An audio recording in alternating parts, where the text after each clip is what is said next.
Hola a todos, yo soy Javier, espero que estéis bien y que tengáis ganas de escuchar el resumen de Sapiens, de Animales a Dioses, del autor Yuval Noah Harari. Antes de empezar, conviene reseñar que os he dejado una diapositiva explicativa de cada uno de los capítulos que podéis ir viendo mientras me escucháis. Y también no olvidéis suscribiros, darle a like y compartir el vídeo para que pueda llegar al máximo número de gente. Y ahora, sin más preámbulo, comencemos.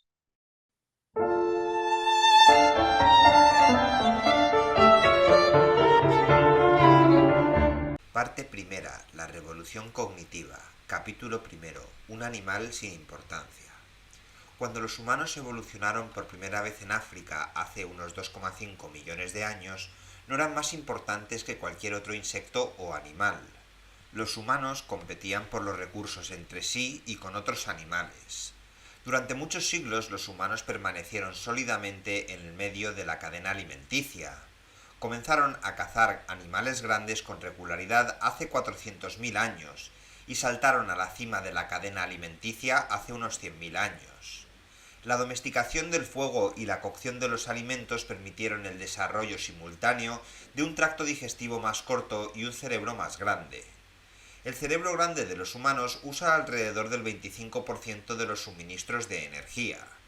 La combinación de cocinar, una absorción de energía más rápida a través de un tracto digestivo más corto y un cerebro grande dio como resultado un movimiento rápido a la parte superior de la cadena alimenticia que fue perjudicial para el resto de la cadena alimenticia y también para el desarrollo del ser humano. Los últimos 70.000 años han visto tres grandes revoluciones en la historia humana: la revolución cognitiva, la revolución agrícola y la revolución científica. En este corto periodo de tiempo, los humanos han pasado de una relativa insignificancia al umbral de la eliminación de la selección natural. Hace 100 milenios había al menos 6 especies diferentes de humanos y hoy solo queda el Homo sapiens. Hay dos teorías sobre cómo el Homo sapiens surgió como la especie predominante. La teoría del entrecruzamiento, que postula que las especies humanas se entrecruzaron y compartieron rasgos hasta que solo quedó el Homo sapiens dominante, y también la teoría del reemplazo, en la que las especies humanas lucharon y se aniquilaron entre sí. El escenario más probable es una combinación de ambas teorías. Capítulo segundo. El árbol del saber. El Homo sapiens desarrolló el lenguaje durante la revolución cognitiva y les permitió comunicarse a un nuevo nivel y de nuevas maneras. El Homo sapiens adquirió la capacidad de hablar sobre cosas que no podía ver pero que solo imaginaba, como la fantasía, el mito y la religión. Podían contar historias, hacer conjeturas y colaborar con un gran número de otros Homo sapiens. Esta habilidad los diferenció de todas las demás especies y permitió que la información pasara entre ellas de manera muy detallada. Los animales como los humanos, como los chimpancés, no pueden formar grupos cooperativos de más de 50 animales. Los humanos pueden administrar una red personal de alrededor de otros 150 humanos. Cuando el grupo se vuelve más grande, no se puede confiar en la comunicación personal y los chismes para que todos trabajen juntos hacia una meta común. Los números más grandes necesitan un sistema de creencias compartido para colaborar sin una comunicación constante uno a uno. La comunicación en grandes números es posible debido a construcciones sociales o mitos y creencias compartidas, que también son llamadas realidades imaginadas en los círculos académicos. Desde la revolución cognitiva, los humanos han podido vivir no solo en su realidad física presente, sino también en la realidad imaginada. La gente ahora puede cooperar cambiando el mito, la historia, la creencia y por lo tanto la realidad imaginada. Estas realidades no tienen una base genética y por lo tanto pueden cambiar a medida que cambian las creencias o cuando un ser humano quiere convencer a otros de una nueva idea. Si bien una realidad imaginada compartida permite a los humanos hacer leyes en áreas de protección y la seguridad cuando viven juntos en grandes grupos, esta misma realidad puede usarse como razonamiento para luchar en guerras con otros grupos o para comerciar entre ellos. Capítulo tercero. Un día en la vida de Adán y Eva. Hay muy poca información disponible sobre la religión y las creencias prehistóricas. Las diferencias en el clima, la ubicación y el hábitat significaron que no había una sola forma de vida, sino muchas, para los humanos durante y antes de la revolución agrícola. Los antiguos grupos humanos vivían en estrecho contacto entre sí y tenían poca privacidad. Los perros fueron los primeros animales domesticados por los humanos antiguos hace unos 15.000 años. Gran parte de nuestro comportamiento y psicología proviene del desarrollo humano durante el periodo anterior a la Revolución Agrícola o hace unos 10.000 años. Un ejemplo es nuestro instinto genético de atiborrarnos de alimentos ricos en calorías cuando hay opciones más nutritivas disponibles.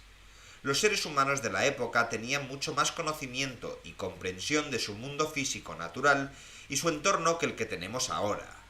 Cada persona tenía que conocer las muchas habilidades necesarias para sobrevivir, incluida la fabricación de herramientas, la preparación y reparación de materiales para la ropa y el mantenimiento de la vivienda. Los humanos modernos están mucho más especializados. Capítulo cuarto. El diluvio. A excepción de algunas islas a las que se accede nadando o navegando en balsa a través de tramos cortos de agua, todos los humanos vivían en la masa de tierra afroasiática antes de la revolución cognitiva. La invasión humana de Australia hace unos 45.000 años y más tarde de América hace unos 16.000 años a través de la península de Siberia fueron los acontecimientos más importantes y devastadores de la historia. Los humanos fueron responsables de la extinción sin precedentes de la megafauna en estos continentes. Las islas exteriores que escaparon a la atención de los humanos por un tiempo más, como las Islas Galápagos, que no fueron habitadas por humanos hasta el siglo XIX, conservaron sus especies animales únicas. La extinción de la primera ola, que acompañó la expansión de los recolectores, y la extinción de la segunda ola, que acompañó la expansión de los agricultores, arrojaron luz sobre la extinción de la tercera ola de la que somos parte. La tercera ola está impulsada por la actividad industrial actual. El Homo sapiens nunca ha vivido en armonía con la naturaleza y es responsable de llevar a la extinción a la mayoría de las especies de plantas y animales. Los únicos supervivientes serán los propios humanos y los animales de granja domesticados utilizados para obtener carne, lana y cuero. Parte segunda. La Revolución Agrícola. Capítulo quinto. El mayor fraude de la historia. La Revolución Agrícola fue un fenómeno mundial. Durante este tiempo, los humanos aprendieron cómo recolectar más alimentos por unidades de área y hubo una explosión demográfica posterior. A pesar de esta abundancia, la calidad de vida humana no mejoró. A medida que la población creció rápidamente durante los primeros miles de años de la Revolución Agrícola, hubo más trabajo y menos tiempo para relajarse. Harari usa el ejemplo del trigo para rastrear los efectos de la Revolución Agrícola en la condición humana. El trigo era un cultivo exigente que requería que los humanos limpiaran los campos, eliminaran las malas hierbas bajo el sol, vigilaran las plagas, construyeran cercas, vigilaran y transportaran agua a los campos. Los cuerpos humanos sufrieron y las personas se vieron obligadas a vivir cerca de sus campos, transformando su forma de vida. El trigo, argumenta Harari, nos domesticó y no al revés. Los humanos en ese momento no veían cómo sus vidas perdían calidad ante la creciente abundancia de alimentos. Los lujos de la seguridad y la falta de hambre se convirtieron en necesidades a medida que la gente comenzó a darlos por sentado y luego a confiar en ellos, hasta que no pudieron vivir de otra manera. A medida que las personas se asentaron en comunidades en lugar de moverse con frecuencia en busca de forrajes, las dietas se volvieron menos variadas y nutritivas, y las aldeas abarrotadas facilitaron la propagación de enfermedades. La revolución agrícola fue un éxito estrictamente en términos evolutivos, ya que la población creció. A nivel individual hubo mayor sufrimiento humano no solo para los humanos, sino también para sus animales domésticos, como las gallinas, las vacas, los cerdos y las ovejas. Capítulo sexto. Construyendo pirámides. A medida que avanzaba la revolución agrícola, los agricultores comenzaron a preocuparse y planificar para el futuro. Se preocuparon y se prepararon para los cambios climáticos y los tiempos, las inundaciones, el rendimiento de los cultivos y el almacenamiento de alimentos para los años de escasez. Los campesinos trabajaban para mantenerse y alimentarse no solo a ellos mismos, sino también a la élite que los gobernaba, a todos. Los mitos y los órdenes imaginarios dictan gran parte de lo que creemos y dirigen lo que hacemos, ya sea que nuestro estatus en la vida esté determinado por nuestra posición en la jerarquía social o por nuestra individualidad. Dentro de estos órdenes imaginados dedicamos nuestras vidas a nuestro legado, nuestra pirámide, al igual que los antiguos egipcios. Estas pirámides cambian de una cultura y un tiempo a otro. Cada sociedad o imperio sigue un orden imaginario que se supone debe hacer que todos los miembros cooperen de manera exitosa. Este orden toma la forma de leyes, casta social, moneda y religión. Si una persona abandona el grupo o no está de acuerdo con un aspecto de la orden o el mito, no hay efecto. Sin embargo, si una persona influye lo suficiente en otros miembros, un nuevo mito debe evolucionar a partir de las creencias anteriores. Capítulo 7. Sobrecarga de memoria. El cerebro humano es muy bueno para recordar, recuperar y relacionar información biológica y social. Nuestros cerebros clasifican la información sobre nuestra ubicación y las relaciones con relativa facilidad.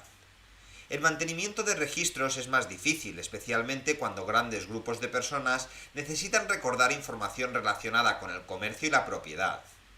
El propósito inicial de escribir era registrar números que nuestro cerebro no podía manejar de manera eficiente. Los primeros métodos de mantenimiento de registros no implicaban escribir en absoluto. Los antiguos incas usaban un sistema de nudos y cuerdas de colores para registrar palabras y números. En algún momento antes del siglo IX después de Cristo, los árabes adaptaron de los hindúes una escritura parcial de los dígitos del 0 al 9. Esta escritura parcial sigue en uso hoy en día como el idioma más predominante que abarca campos completos del conocimiento, como la ingeniería, la física y la inteligencia artificial. Capítulo 8. No hay justicia en la historia. Las jerarquías sociales y las desigualdades basadas en razas o sistemas de castas son inventos humanos y a menudo hay poca evidencia de cómo surgieron.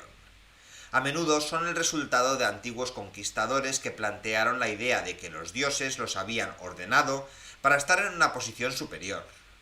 La discriminación a menudo empeora, no mejora con el tiempo.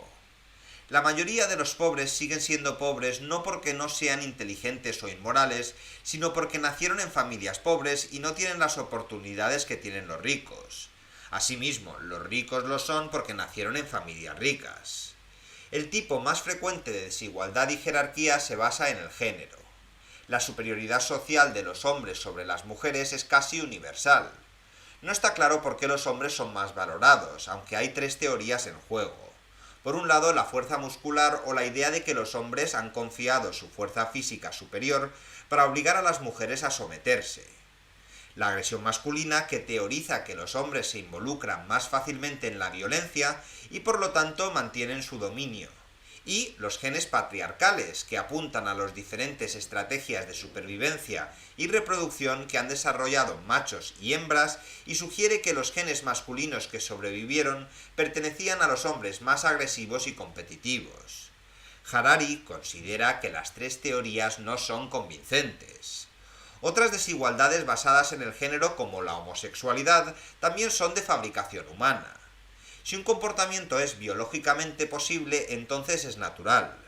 Nuestra concepción de los comportamientos como naturales o antinaturales provienen de la teología cristiana y no es biológicamente sólida.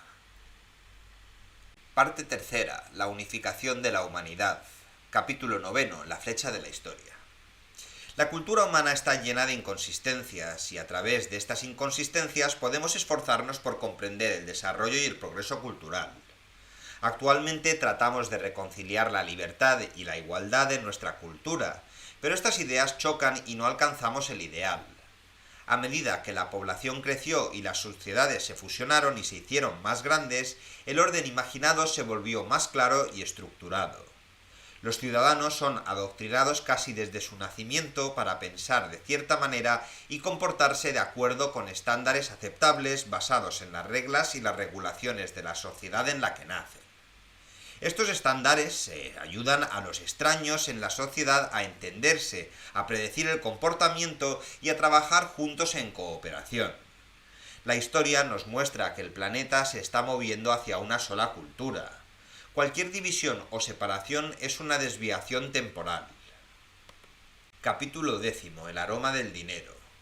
La idea de crear dinero para su uso como moneda se desarrolló a medida que las sociedades se hacían más grandes y complejas, y por lo tanto el sistema de trueque ya no era suficiente. Los españoles valoraban el oro y cuando llegaron a México encontraron a los aztecas y su reserva de oro, aunque los aztecas pensaban que el oro era bastante inútil para otra cosa que no fuera decoración, y en su lugar usaban telas y frijoles como moneda. El valor del oro aumentó a medida que los españoles se extendían y el uso de la misma a través de Afroasia.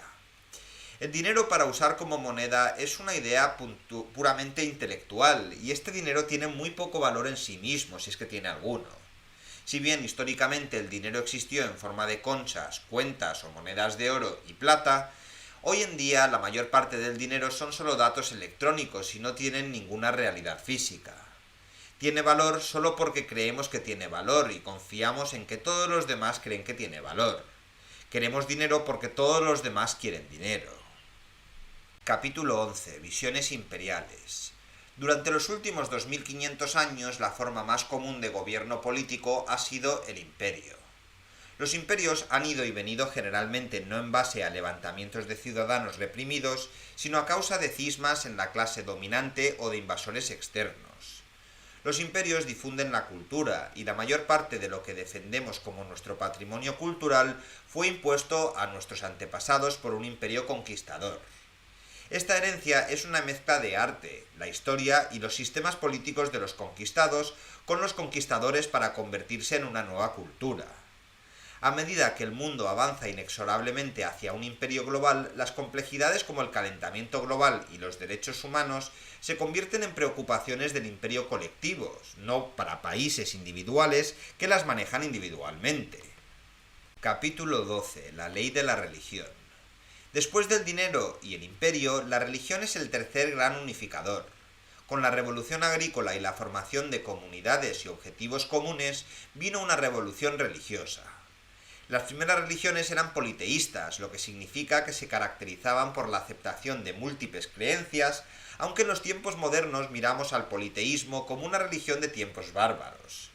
Las religiones modernas son generalmente monoteístas, aunque conservan aspectos politeístas, con la aceptación de santos patronos como suplentes a los que se pueden apelar en la oración. La principal contradicción del monoteísmo es el problema del mal y el sufrimiento en presencia de un Dios omnipotente, bueno y amoroso.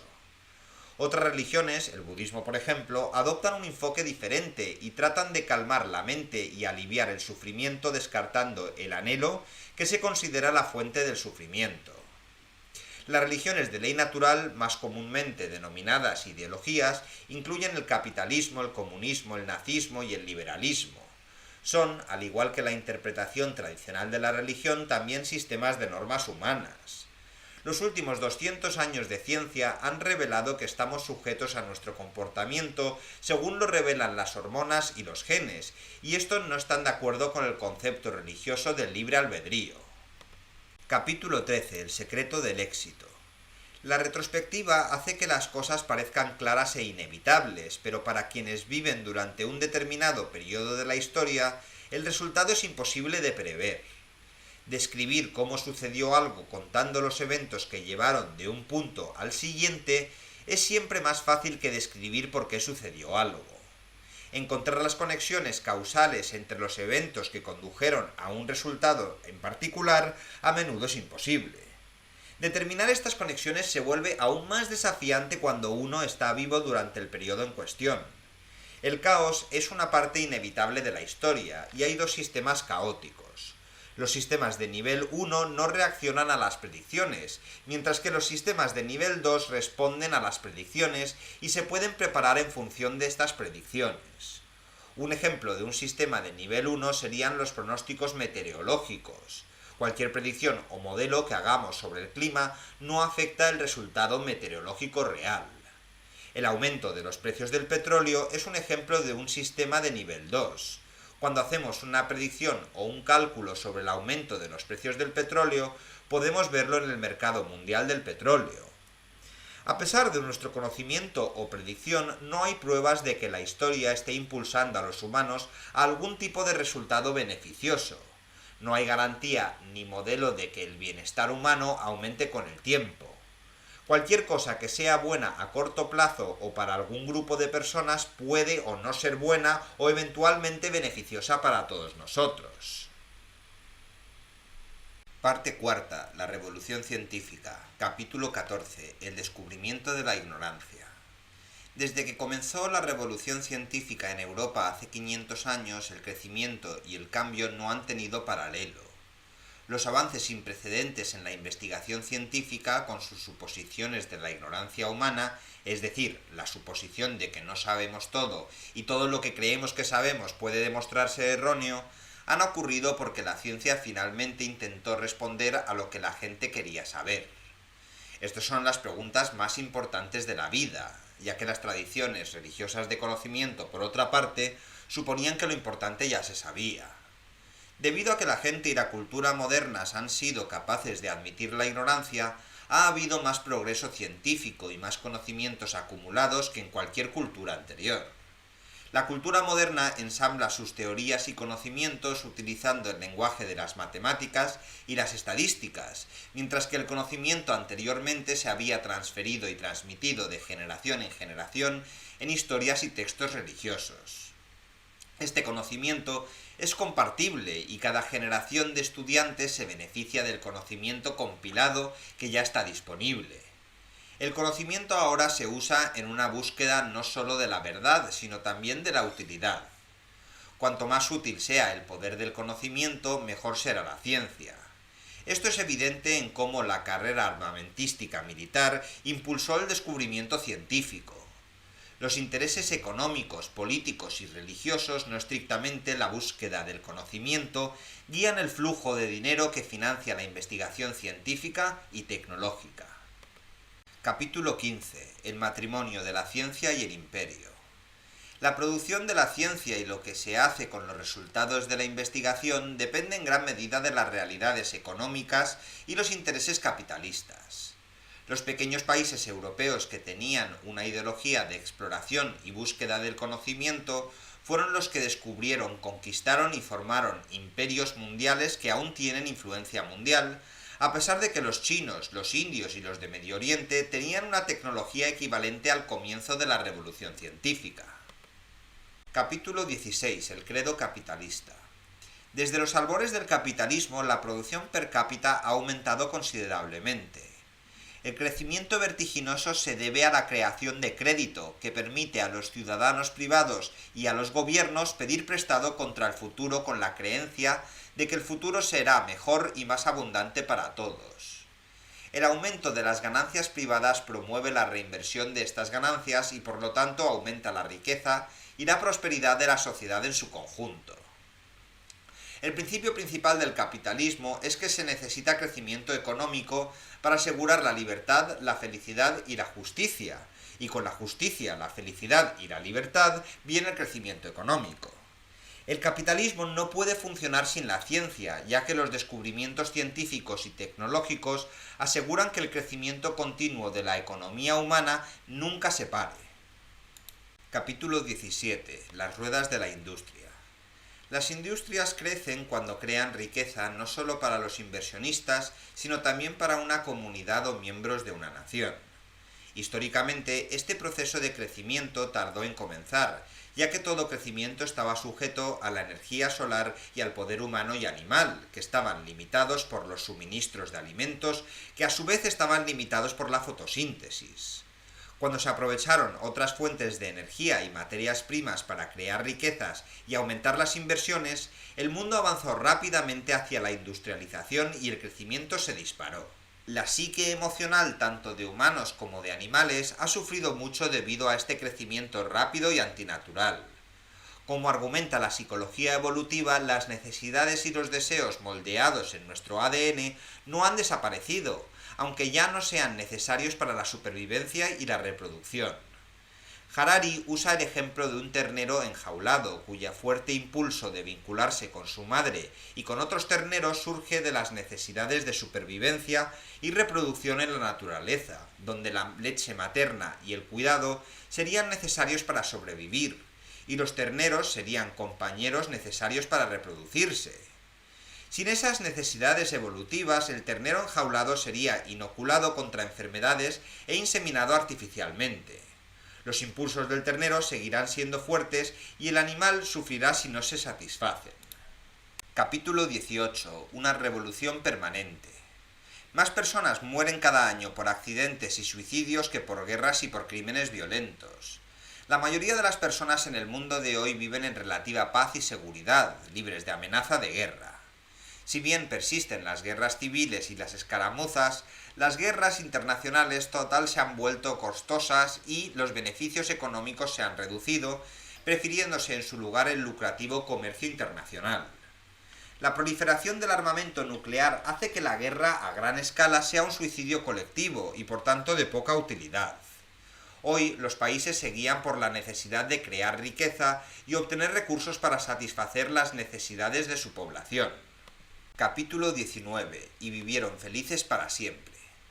La historia nunca ha tratado de determinar si todos los cambios, todas las fluctuaciones y todos los progresos, o la falta de ellos, han hecho a las personas más felices. Mientras que los historiadores no buscan respuestas a tales preguntas, la religión y la filosofía sí lo hacen. Si la felicidad se basa en sentimientos de placer, entonces el aumento de la felicidad proviene del aumento de la liberación de bioquímicos que provocan estos sentimientos de placer. Si la felicidad se basa en encontrar significado y propósito a la vida, entonces aumentar la felicidad es simplemente un engaño. La religión da significado a la vida presente debido a la creencia en una vida después de la muerte. La investigación científica nos dice que la felicidad proviene de la liberación de moléculas hormonales y químicos neurotransmisores en el cerebro. Los budistas alinean sus creencias con un poco más cerca de la ciencia que otras religiones, con la seguridad filosófica de que la felicidad no se basa en cosas y circunstancias que te suceden, pero al mismo tiempo tampoco se basa en tus sentimientos. Los sentimientos son sentimientos y los eventos son eventos. La felicidad para los budistas llega cuando uno puede separarse de la necesidad de perseguir constantemente los propios deseos. Cuando comprendes tus necesidades, te comprendes a ti mismo y eres feliz. Capítulo 20. El fin de Homo sapiens. Durante 4.000 millones de años la vida en la Tierra se ha desarrollado y cambiado de acuerdo con los impulsos de la evolución. Este proceso ha cambiado a medida que los humanos han comenzado no solo a evolucionar, sino a cambiar bajo la dirección del diseño inteligente. No el diseño de un creador, sino el diseño de la propia creación humana. Muchos de los humanos que están aquí hoy transmitiendo sus genes no son los que habrían sido seleccionados naturalmente. La ingeniería genética y los avances en medicina personalizada están rompiendo las leyes de la selección natural. Estos avances pronto nos permitirán programar necesidades y deseos. La próxima etapa en la historia humana está marcada no solo por los cambios tecnológicos, sino también por las adaptaciones a la identidad humana. Estos cambios nos harán cuestionar el significado de la palabra humano. Superar la selección natural tiene el potencial de convertir a los humanos en dioses. Dioses que son infelices y no saben lo que quieren. Los Homo sapiens estamos en un momento de la historia en el que debemos preguntarnos qué queremos llegar a ser y qué legado queremos dejar, ya que nuestras contribuciones hasta este momento no han sido inspiradoras. Con esto concluimos el resumen de esta obra. Si os ha quedado cualquier duda, ya sabéis, me la ponéis en los comentarios y tan pronto como me sea posible la responderé. Muchísimas gracias por estar allí, otro vídeo más, y nos vemos muy pronto en el canal.